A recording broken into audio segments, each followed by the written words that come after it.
नमस्कार, the wire में आपका स्वागत है। मैं हूं मीनाक्षी। शो है बात भारत की। पिछले हफ्ते 27 मई को बॉम्बे हाई कोर्ट एक मामला सुन रहा था। पुणे की एक इंजीनियरिंग छात्रा से जुड़ा ये मामला था। उन्हें उनके कॉलेज ने रस्टिकेट किया था। कॉलेज के रस्टिकेट करने की वजह थी एक इंस्टाग्राम पोस्ट जिसे उन्होंने रीशेयर किया था, जिसे प्रो पाकिस्तानी बताया गया था। उसके बाद उनको रस्टिकेट किया गया, उनको अरेस्ट भी किया गया। उस मामले में बॉम्बे हाई कोर्ट ने बहुत कड़ी टिप्पणियां की थी और सरकार से कहा था कि वो युवाओं को इस तरह से अरेस्ट करके अपराधी बना रहे हैं, वो रिफॉर्म उनको करना चाहिए और ये बहुत ही गलत रवैया है। पुणे हाई कोर्ट की टिप्पणियां बहुत सख्त थीं और उसने कहा कि उस छात्रा को एग्ज़ाम्स देने दिए जाए, उसे रस्टिकेट करना भी गलत है। ये मामला चल ही रहा था कि इसके बाद कलकत्ता की एक छात्रा जो पुणे में पढ़ती हैं, उन्हें गुड़गांव से गिरफ्तार किया गया। मामला वही था, सोशल मीडिया पर उन्होंने एक पोस्ट डाला था। इंस्टाग्राम की उस पोस्ट में आरोप है कि उन्होंने प्रॉफिट मोहम्मद पर उन्होंने टिप्पणियां की हैं जिससे कि रिलीजियस भावनाएं हैं वो आहत हुई हैं। सोशल मीडिया पर टिप्पणियों को लेकर युवाओं की इस गिरफ्तारी पर आज हम बात करेंगे। मेरे साथ बात करने के लिए मौजूद हैं वरिष्ठ अधिवक्ता सारिम नवेद।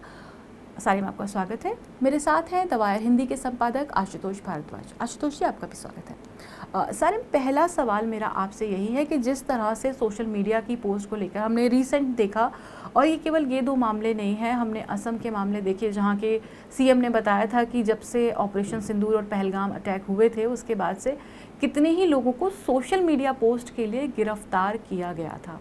ये क्या पैटर्न है और क्या सोशल मीडिया पोस्ट के लिए गिरफ्तारी इस बिना पर कि इससे दो समुदायों में डिसहार्मनी पैदा हो सकती है, बैर आ सकता है, कितनी कानून की नज़र में कहाँ तक हम इसे वैलिड मान सकते हैं? देखिए, कानून में थियरी में एक चीज़ कही जाती है, लीगल पॉजिटिविज्म। जो होता है कि भाई जो कानून है वो है, उसके आप पीछे मत देखिए कि सही गलत क्या है, कैसे इम्प्लीमेंट किया जाए।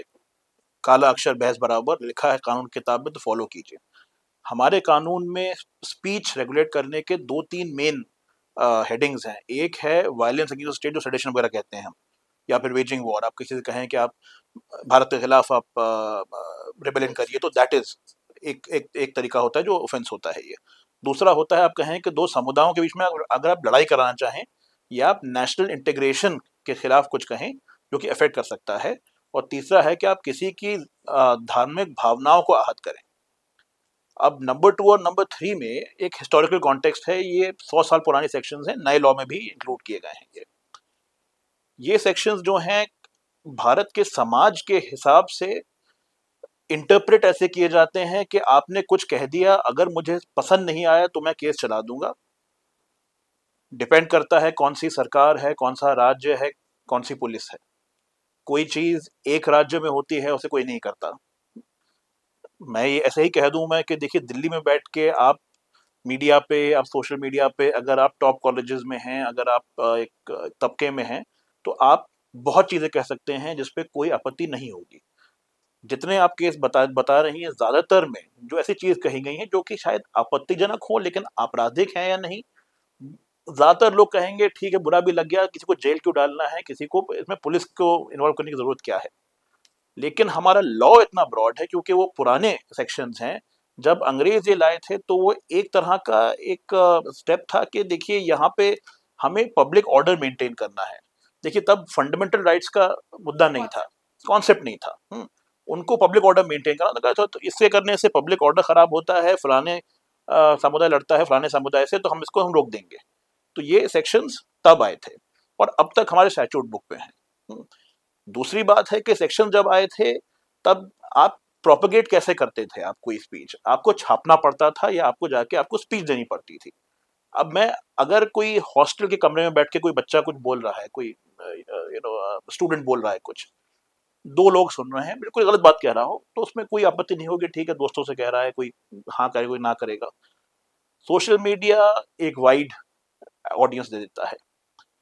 अब जब तक कानून की किताब पे ये सेक्शंस हैं, तब तक इन्फोर्स करने की रिक्वेस्ट आएगी तो इन्फोर्स करना होगा।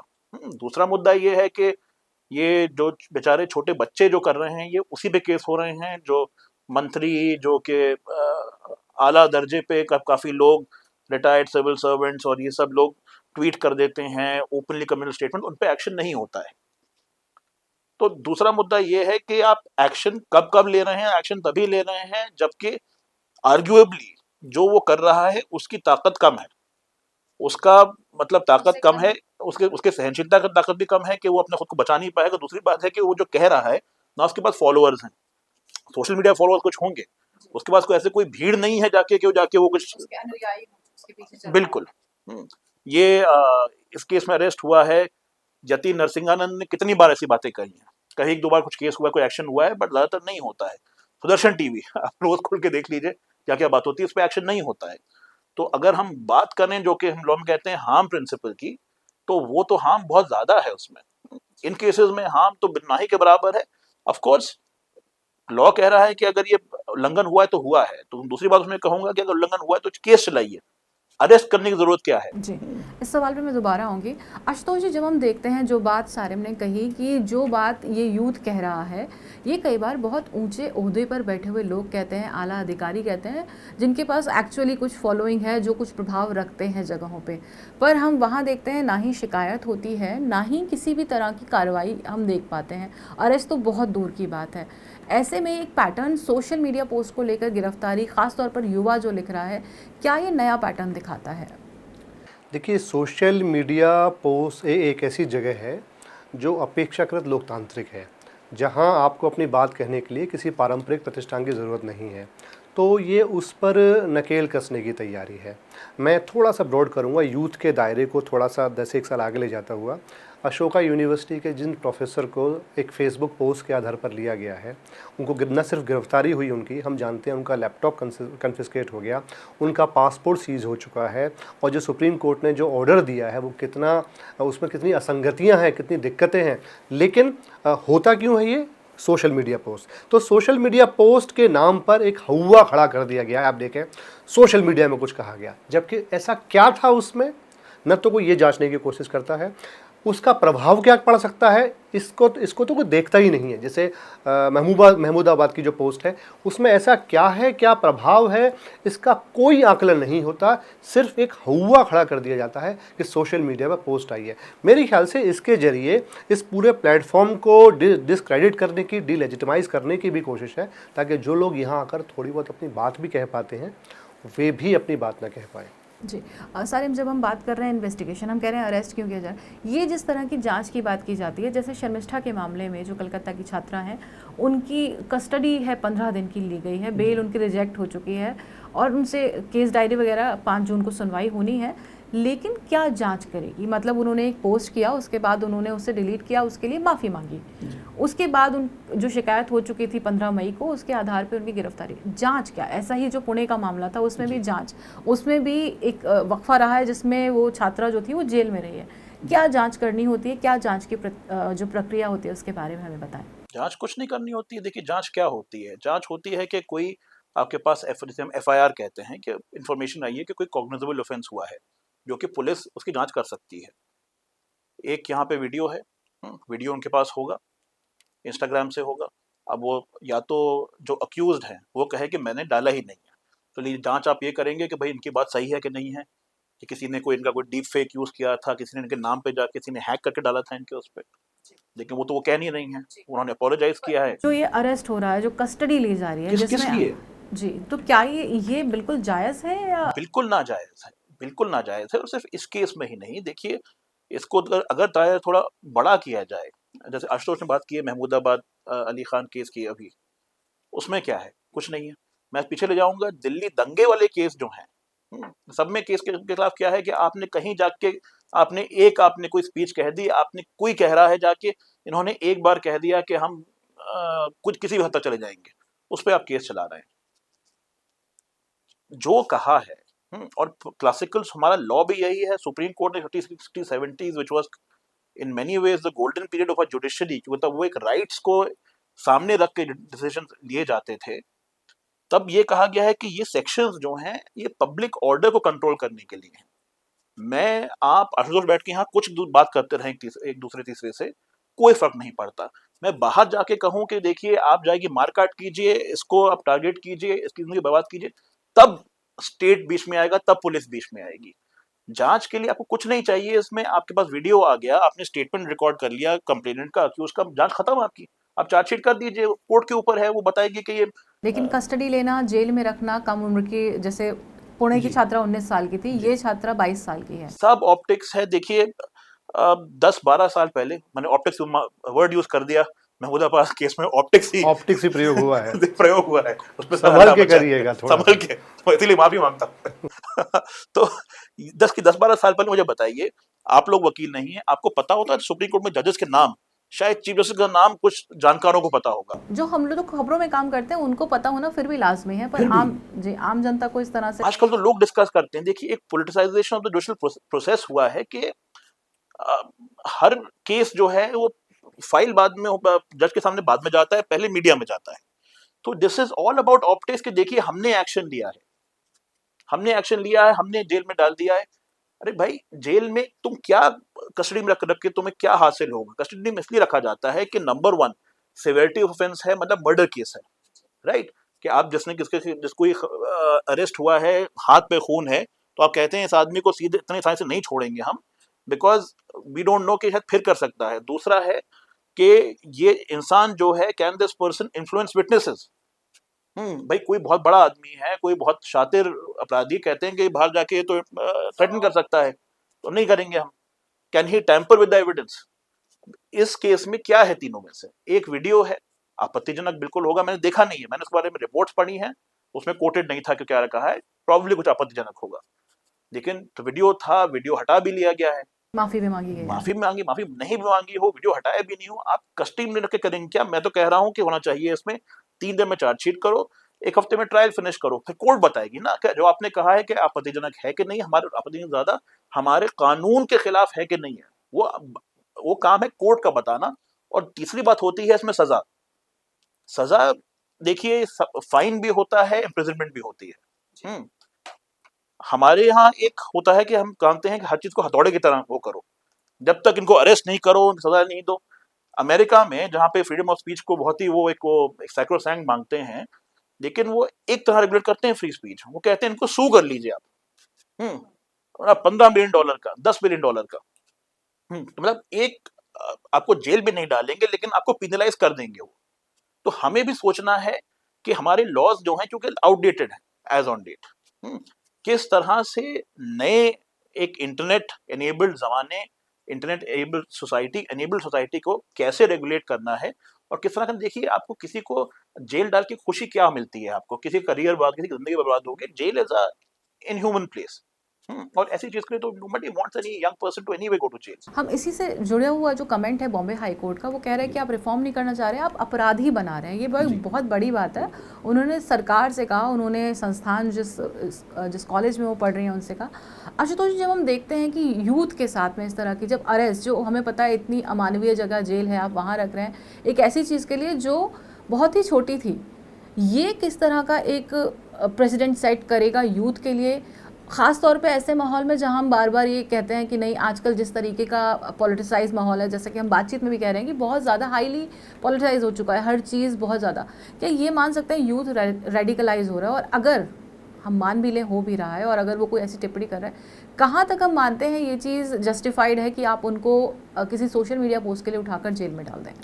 मैं यूथ के प्रश्न पर आता हूँ पल भर के लिए, चूँकि अपन ये इन्वेस्टिगेशन की बात कर रही थी ना, आपने बॉम्बे हाई कोर्ट का उदाहरण दिया अभी, जो अच्छा जजमेंट है निश्चित रूप से, लेकिन ठीक उसी समय उसके इर्द गिर्द सुप्रीम कोर्ट क्या कहती है, मेरे ख्याल से वो भी हमें देख लेना चाहिए। जो हमारे संविधान का अभिभावक है, जिसे हम कहते हैं गार्जियन ऑफ आवर कॉन्स्टिट्यूशन, वो महमूदाबाद के केस में मैं फिर से कहना चाहूँगा, वो यूथ नहीं है टेक्निकली, लेकिन वो बहुत ही आपत्तिजनक केस है, क्योंकि वहाँ एक एसआईटी गठित की जाती है। और किस लिए? क्योंकि आप देखेंगे 2 ऑनलाइन पोस्ट हैं, उनका जो क्लियर एक्सप्रेशन है उसको समझने के लिए, मतलब इतनी सपाटा फेसबुक पोस्ट है, उसको समझने के लिए हमारी टॉप मोस्ट कोर्ट अगर एसआईटी की ओर जाएगी, तो आप समझ सकते हैं हमारे लोअर कोर्ट्स में क्या संदेश जाएगा। तो इन्वेस्टिगेशन की बात कर रही हैं, जैसे कि आप, आइडियली इसमें कोई इन्वेस्टिगेशन नहीं है, फेसबुक पोस्ट आपके सामने है, इंस्टाग्राम आपके सामने है, इस पर भी अगर हम इतना विचित्र किस्म का ऑक्टोपसी, जिसे कहते तंतुजाल अगर हम बुनेंगे इन्वेस्टिगेशन के नाम का, तो सोचिए समाज कहाँ जाएगा। अब आते हैं रेडिकलाइज होने की बात। देखिए रेडिकल जो टर्म है ना, वो बड़ा जटिल टर्म है, मेरे ख्याल से थोड़ा सा हमें ना पिंच ऑफ सॉल्ट लेना चाहिए, खासकर जब हम उन बच्चों के लिए प्रयोग कर रहे हैं, उनके लिए प्रयोग कर रहे हैं जो कि 17 से लेकर 20-21 साल के लोग हैं। ये कॉलेज, स्कूल, यूनिवर्सिटीज़ में बच्चों को, स्टूडेंट्स को कुछ ऐसा कहने की अनुमति होनी चाहिए, अधिकार होना चाहिए जो कि हमारे कानों को, हमारे संविधान को अप्रिय महसूस हो। जब तक कि वो सीधे तौर पर कोई हिंसक घटना नहीं कर रहे हैं, तब तक हमें अपने यूथ से कुछ थोड़ी उठा पटक तोड़ फोड़ सुनने की आदत होनी चाहिए, क्योंकि ये सभी लोग जो आज उसको रेडिकल बोल रहे हैं, वो कहीं ना कहीं जब वे खुद 17-18 साल के थे, 19 साल के थे, वे खुद वही किया करते थे। यूनिवर्सिटीज़ जो जगह हैं, संस्थान हैं, वो इसीलिए है कि वहाँ थोड़ी सी अराजकता आ सके, मतलब उतनी ही अराजकता जो एक इतनी मात्रा में हो कि वो लोकतंत्र को खत्म न कर दे। अगर हम इन छोटे छोटे बच्चों की अगर फेसबुक पोस्ट से या उनकी इंस्टा पोस्ट से अगर हम आहत होने लग जाएंगे, तो हम उनका जो स्वतंत्र जो मन है, जो बुद्धि विकसित होगी, वो खत्म कर देंगे। अब आती है कि इसका प्रभाव क्या पड़ेगा। मेरे ख्याल से इसका तो कोई प्रमाण नहीं है कि जिन लोगों को अरेस्ट हुआ है पुणे में या यहाँ या कलकत्ता में, वे रेडिकलाइज हैं या नहीं, इसका तो कोई अभी तक उन खासकर जो एक्यूज्ड हैं, जिनको बताया जा रहा है, उनका तो हमारे पास प्रमाण नहीं है कि वो क्या है। लेकिन इसका नेगेटिव इम्पैक्ट बहुत पड़ता है ऐसी अरेस्ट का। इससे क्या होता है, भय का माहौल पैदा होता है। तो आप जिन रास्तों पर नहीं भी जाना चाहते हो, अनावश्यक रूप से चले जाना चाहते हैं, जब फेसबुक पोस्ट के नाम पे हवा बनाया जाता है, जब सुप्रीम कोर्ट आपके लैपटॉप और पासपोर्ट जब्त कर लेती है, जब बाहर जाने की इजाज़त नहीं दे देती है, तब एक विचित्र किस्म का एक खौफ पैदा होता है जो पता नहीं हमें कहाँ ले जाएगा हमारी पीढ़ी को। जी, इस मामले में जो कलकत्ता का मामला है, जिस वीडियो को आप नहीं देख पाए हैं, उसमें कहा जा रहा है कि उसमें जो ऑपरेशन सिंदूर है उसके बहाने से इस्लाम को और मोहम्मद साहब को निशाना बनाया गया है। वो वीडियो डिलीट हो चुका है। इसी के साथ दूसरा जो जुड़ा पहलू है वो है ब्लास्फेमी, ईश निंदा। भारत के अगर परिप्रेक्ष्य में हम बात करें तो क्या हम मान सकते हैं कि भारत में ब्लास्फेमी कानून इस स्थिति में है जहां पर उसके लिए, अगर हम मानते हैं कि अगर उस व्यक्ति ने वो पोस्ट किया है तो क्या उसे उस लॉ के तहत पेनलाइज किया जा सकता है? बिल्कुल, देखिए लॉ जो है वो तो स्टैट्यूट बुक पे है ही, लेकिन लॉ आप क्या हर बार कोई इंटरनेट पे जाके किसी के जो सम्मानित भगवान हैं या पैगंबर हैं या गुरु हैं, उनके खिलाफ कुछ कह दे तो क्या आप हर फेसबुक पोस्ट, हर ट्वीट, हर इंस्टाग्राम पोस्ट पुलिस करेंगे आप? जी, मैं इससे थोड़ा सा पीछे जाना चाहूँगी। 2021 की बात है। एक स्टैंड अप कॉमेडियन थे मुनव्वर फारूकी, उनको इसलिए गिरफ्तार किया गया था, आरोप ये लगाया गया था उनकी गिरफ्तारी के समय कि ऐसा लगता है कि वो रिलीजियस जो हैं, वो ऐसे धार्मिक रूप से आहत करने वाले जोक्स क्रैक कर सकते हैं। यहाँ सकते हैं था, वो तो बिल्कुल इलीगल है। उससे भी यही जो धाराएं लगी हैं, यही सेम धाराएं जो थी ये वहाँ भी इस्तेमाल की गई थी। तो क्या हम लगातार देख रहे हैं कि इन धाराओं का इस्तेमाल जो है, कई बार जो इस समय बहस चल रही है कि लॉ के लिए शर्मिष्ठा या पुणे की छात्रा या मुनव्वर फारूकी या कोई भी व्यक्ति जो किसी धर्म समुदाय से आता है, क्या सबके लिए समान है? या फिर जितना आउटरेज हम शर्मिष्ठा के मामले में देख रहे हैं उतना हमने मुनव्वर फारूकी के मामले में नहीं देखा था। वो आउटरेज जब यही कानून या यही जो पर्टिकुलर धारा जिसकी हम बात कर रहे हैं, ये तब नहीं लगाई जाती जब किसी मुस्लिम व्यक्ति को इसके तहत गिरफ्तार किया जाता है। क्या आप ये मानते हैं कि जो इस्तेमाल हो रहा है इस तरह के कानूनों का, वो धर्म के आधार पर हो रहा है? नहीं, मैं ये नहीं कहूँगा। मैं देखिए, state to state, police station to police station, आपको ये मिलते हैं आपको इंस्टेंसेस जहाँ पे कहीं पे लगता है किसी और के खिलाफ हो रहा है, किसी के खिलाफ हो रहा है। सर्टनली आज ज़माना एक है कि सरकार भाजपा की है, स्ट्रॉन्ग पार्टी है। जो सरकार में होता है वो स्टेट पावर को हमारे ज़्यादा यूज़ कर पाता है। होना नहीं चाहिए, लेकिन हमारा स्टेट फंक्शन ही ऐसे करता है कि जो सरकार में है उसके ज़्यादा होने जाती है उसकी। तो there is a higher chance कि अगर किसी मुसलमान ने कुछ कह दिया, there is a higher chance of action. It is not that कि हिंदुओं पे नहीं होता है। आपको याद होगा कि 66 था आईटी एक्ट का, जो कि सुप्रीम कोर्ट ने अनकॉन्स्टिट्यूशनल डिक्लेयर किया था। तो उसके तहत तो सब काफी केस हुए थे, कोई रिलीजन का ऐसा वो नहीं था। ये सेक्शंस जो हैं 100 साल पुराने हैं। तो मैं अभी के उससे देखूं, मैं नजरिए से, तो मैं बस बात कर सकता हूँ एनेक्डोटली, जो मैंने सुना है, मैंने स्टडी नहीं किया है। नहीं, केसेस होते हैं सबके खिलाफ, ऑफन पब्लिसाइज भी नहीं होते। देखिए, जैसे आपने कहा, आउटरीच एक चीज होती है, केस एक चीज होती है। केस हो गया, वहां पे जमानत हो गया, केस हो गया 3 साल पहले, वो पुलिस ने बुलाया नहीं उसको एक बार भी, एक बार बुला के स्टेटमेंट लिखा के छोड़ दिया। दूसरा है कि केस कल हुआ, आज पहुंच गए वो 4 स्टेट क्रॉस करके अरेस्ट करने। तो दूसरा होता है। ऑपरेशन सिंदूर के बाद आपने बताया असम में काफी वो के लोग अरेस्ट हुए हैं। One would assume that a lot of them are Muslims if not all.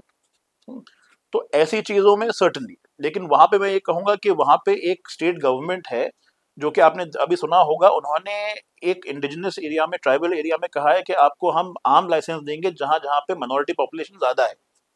तो वो तो ऐसी openly anti constitutional, anti rule of law government है, उसके बारे में क्या ही कहा जाए। तो जब आप मुझसे सवाल पूछ रही हैं लॉ का, मैं लॉ के हिसाब से बता सकता हूं कि नहीं, जो लॉ फॉलो कर रहे हैं वो ये नहीं कर रहे। अब जो कह रहे हैं कि लॉ की लेकिन धज्जियां उड़ा पर क्या दो, लॉ फॉलो हो रहा है भारत में? देखिए ब्रॉडली यस, मैं अभी कहूंगा। हम लोग बैठे हैं यहाँ पे, देखिए कहीं भी अरेस्ट होता है, कोई सुनवाई होती है, कोई अदालत होती है। Mahmudabad case was very disappointing to many, because कहीं ना कहीं सुप्रीम कोर्ट चोज ने एक फैसला लिया कि देखिए हमने मध्य प्रदेश में वो जो मंत्री जी ने कुछ कहा है अबाउट जो आर्मी ऑफिसर्स के बारे में, फीमेल आर्मी ऑफिसर्स के बारे में, उसमें हमने एसआईटी करी है, तो हम इस केस में भी एसआईटी करेंगे। पर दोनों मामले बिल्कुल अलहदा हैं, उसमें बिल्कुल समानता ही अलहदा है, बट अगर मैं इंस्टीट्यूशनल एक उस देखूं व्यू पॉइंट से, कि उनको पता है कि ये जो आपने कहा ना आउटरीच होता है या फिर सेलिब्रेशन भी होता है, कि अब मैंने यहाँ पे कह दिया कि इनको बेल दो, जो बेल देनी ही थी, क्योंकि ऑफेंस नहीं है वहां पे। तो अब हर जगह होगा, सुप्रीम कोर्ट ने सरकार को सुना दिया, सुप्रीम कोर्ट ने, अक्सर मैं देखता हूँ कुछ लोगों ट्विटर में, नाम नहीं लूंगा मैं, जो कि मंडे को कहेंगे सुप्रीम कोर्ट बड़ा अच्छा है बिकॉज उन्होंने एक फैसला दे दिया, फिर कहेंगे बुधवार कहेंगे ये तो बिल्कुल ही बिके हुए लोग हैं बिकॉज फैसला उस तरफ चला गया है उनकी मर्जी के मुताबिक। उनकी मर्जी के मुताबिक। तो सुप्रीम कोर्ट ने एक इंस्टीट्यूशनल नजरिए से इक्वलाइज कर दिया है। मेरे हिसाब से देखिए, जो मैंने पहले कहा था कि जजों के नाम किसी को पता होने नहीं चाहिए, बिकॉज जज का काम बड़ा सिंपल होता है, आप लॉ अप्लाई कीजिए, कौन क्या कह रहा है क्या नहीं कह रहा है बाहर, वो तो होना ही नहीं चाहिए। लेकिन कहीं ना कहीं हमारा कोर्ट्स अब इतने सेंसिटिव हो गए हैं, एक्सपोज नहीं कहूंगा, ठीक है वो तो देखिए काम है आपका, it has to be open court, आप जाके देखिए, जाके मतलब जो कर रहे हैं, कोई उसमें कोई पर्दा नहीं है उसमें।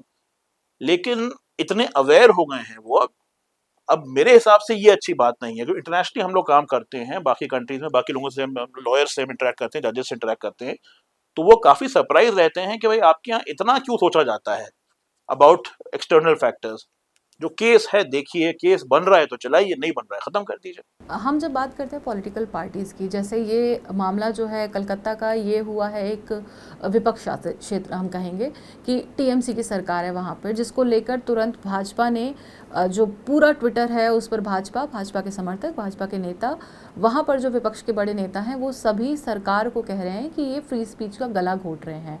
पर जैसा हमने असम सरकार की बात की, हम योगी आदित्यनाथ सरकार की बात करें, हम हरियाणा सरकार की बात करें, हम बाकी अन्य प्रदेशों में जहां भाजपा राज्य सरकारों में है वहां की बात करें, वहां फ्री स्पीच का दायरा उनकी मर्जी के मुताबिक तय होता है। तो क्या हम ये कह सकते हैं कि इस समय जो हमारी फ्री स्पीच है, हम किस थाना क्षेत्र में, हम किस राज्य में रह रहे हैं, वहाँ कौन शासन कर रहा है उसके हिसाब से डिसाइड हो रही है? कोई ऐसा एक यूनिफॉर्म आइडिया नहीं है फ्रीडम ऑफ स्पीच कि हम उसके तहत बात कर रहे हैं। हमारी फ्रीडम ऑफ स्पीच वो डिसाइड कर रहा है जो हमारे सूबे में शासन कर रहा है। यही देखने को मिल रहा है इस समय।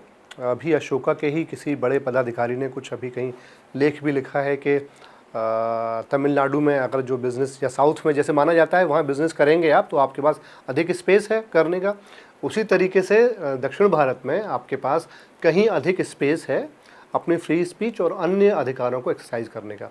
इसका अर्थ ये नहीं है दक्षिण में सब कुछ अच्छा ही हो रहा है, लेकिन अपेक्षाकृत यूपी, बिहार और उत्तर का जो पूरी पट्टी है, हिंदी पट्टी, उससे कहीं अधिक अधिकार तो उनके पास दिखते ही हैं। समस्या ये है कि हमने, खासकर हमारा जो हिंदू मन है वो बहुत जल्दी आहत हो जाता है। जो आप ब्लास्फेमी की बात करें तो जहाँ जहाँ अगर आप देखें एक पैटर्न है, जहाँ जहाँ एक ये हिंदू मन वाली बात है, वो ये मोटी मोटी समस्या उन राज्यों की है। ममता इस समय जो कर रही हैं वो शायद काउंटर पॉलिटिक्स कर रही हैं, काउंटर कम्युनलिज्म है शायद ममता अपने, क्योंकि ममता खुद अपने विरोधियों से, खुद अपने राज्य में एक अलग किस्म की सांप्रदायिकता से घिरी हुई है, जैसे आप इस्लामिक सांप्रदायिकता कह सकते हैं वो, तो शायद उसको काउंटर करने के लिए प्रयास है। लेकिन मोटा मोटा जो फ्री स्पीच पर जो प्रहार हुआ है पिछले 10 एक साल में, वह इन्हीं हिंदूवादियों द्वारा हुआ है। मैं आपको एक उदाहरण दूंगा। और ये वो लोग हैं, हिंदू लोग, जिनको खुद अपनी संस्कृति, अपनी सभ्यता के बारे में नहीं पता कि ईश निंदा आखिर होती क्या है, ईश्वर क्या होता है। 2022 में गीतांजलि श्री को अवार्ड जब मिला था, बुकर प्राइज़, तो उसके कुछ एक समय बाद उनका आगरा में कार्यक्रम था। तो उसके कुछ ही इर्द गिर्द किसी महानुभाव ने किसी थाने में, आगरा के पास किसी ज़िले में एक थाने में एक शिकायत दर्ज कराई उनके उपन्यास रेत समाधि से एक 2-3 पैराग्राफ लेते हुए, जहाँ शिव पार्वती का कुछ उल्लेख था कि देखो कितनी आपत्तिजनक चीज़ें हैं। अब उस होशियार व्यक्ति को अगर पता होता कि कालिदास तो ये सब न जाने और कितना शिव पार्वती के वो जो हुआ है कितना डिटेल में लिख गए हैं, और शिव पुराण में, जो कि मतलब कालिदास करीब 7वीं शताब्दी के, शिव पुराण उससे और 700-800 शब्द इतने वर्ष पहले का करीब माना जाता है, संस्कृत टेक्स्ट है, उसमें तो न जाने क्या क्या नहीं लिखा गया है। तो अगर इन्होंने सिर्फ अपने ग्रंथों को ही पढ़ा होता, तो जब पुरानी बात पे जो आप ईश निंदा की बात पर आ रही हैं, तो शायद ईश निंदा का कॉन्सेप्ट इन हिंदूवादियों के लिए होता ही नहीं। यह दरअसल अनपढ़ जाहिल लोगों का और जो भयाक्रांत लोग हैं, एंग्शियस लोग हैं, इन्फीरियरिटी कॉम्प्लेक्स से ग्रस्त लोग हैं, ये उनका बनाया हुआ पूरा करिश्मा है जो 10-12 साल से हमारे देश में चल रहा है। हम ये उम्मीद कर सकते हैं कि जो हमारी अदालतें हैं वो ख़ास तौर पर युवाओं को इस तरह से डील ना करें जिस तरह से किया जा रहा है। आप दोनों इस चर्चा में शामिल हुए, आपका बहुत बहुत धन्यवाद। नमस्कार।